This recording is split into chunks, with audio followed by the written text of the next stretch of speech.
Candhaipun video ingkang sepisan nggih menika struktur tembang gambuh Serat Wedhatama bagian 1. Kala wau sampun sinau babagan guru gatra, guru lagu lan guru wilangan. Sakmenika monggo sinau babagan tandha pada napa kemawon saklebetipun seratan aksara Jawa. Ingkang sepisan saking menika rumiyin nggih. Menika dipun wastani tandha mlungker-mlungker iki diarani Purwapada. Diarani Purwapada amarga nggih.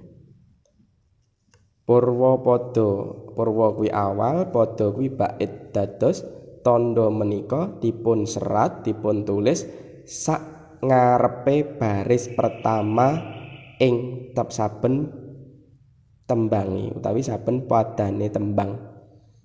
Nah, menika namung dipun serat sepisan kemawon.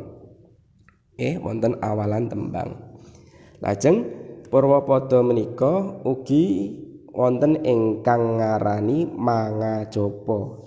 Mangajaba iku saka tembunge asale nggih ater-ater ma oleh tembung lingga andhahan pangajap lan oleh panambang o.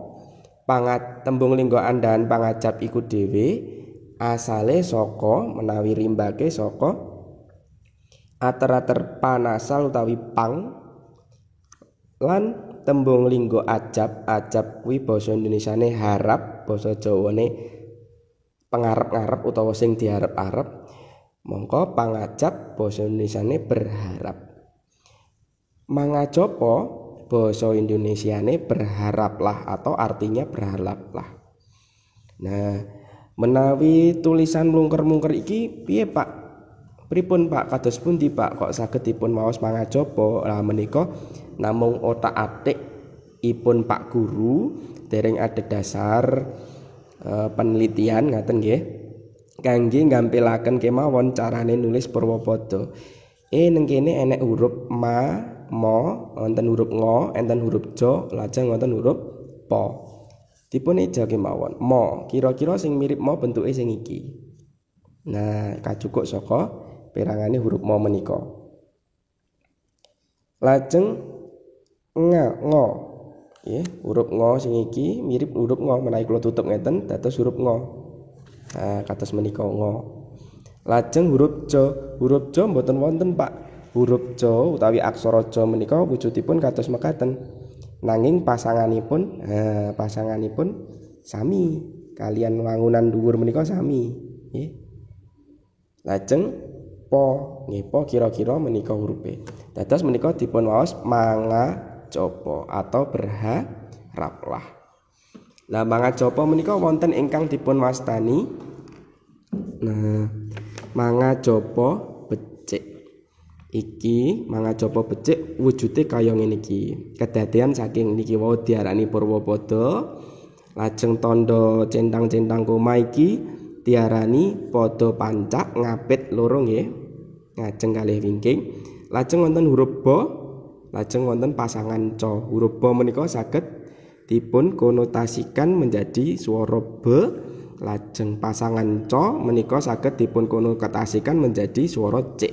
Dados iki mau kabeh diarani mangajaba becik atau nggih mangajaba becik atau berharaplah yang baik.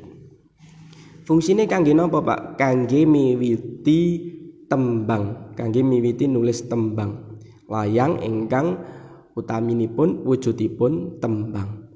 Mangajaba wonten ing padatan di dalam kebiasaan orang-orang Jawa terdahulu, para pendahulu kita dulu menuliskan pitutur-pitutur, menuliskan petuah-petuah luhur menggunakan tembang.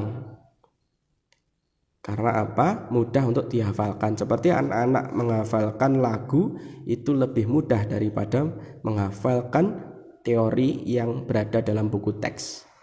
Makanya untuk pembelajaran anak-anak yang seusia TK sering dibuat lagu agar mereka gampang hafal. Ingkang sepisan menika. Nggih, menika kala sampun dipun nembak sa meng nggih. Sa meng ko. Wonten o amargi wonten taling tarung. Menawi mboten wonten taling tarung iki ditutupi dadose samengka. Sameng. Wonten mo lajeng wonten pepet bunder gedhe lajeng wonten cecak. Cecakipun dipun serat salebetipun pepet menika aturan wewaton panulise aksara Jawa nganggo panulise basa Jawa nganggo aksara Jawa ingkang wedalanipun Patma Sukaca S Patma Sukaca. Samengko ing sun nggih ing menika wonten ha lajeng wonten wulu lajeng wonten cecak menika ing bedane panulisane dipun katosaken menawi pepet cecake ning jero menawi wulu cecake ning sisih tengene wulu nggih sisih tengene wulu utawa tengene tangane awake dhewe utawi astane awake dhewe nggih ing sun iki macane tetep su sun sune saka ngendi Pak iki ana aksara na lajeng kasigek dening pasangan to lan pasangan to iki ben dadi muni tu oleh sandangan suku.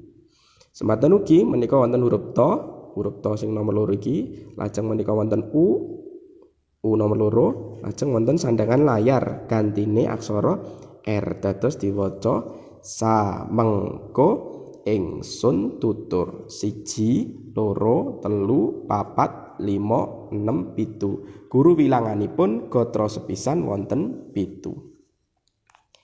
Mlebet wonten ing video candhakipun samangke badhe ngrembak babagan arti tegesipun tembung dereng maknanipun. Sumangga saged dipun tingali saged dipun pirsani video ingkang kaping 3 video candhakipun.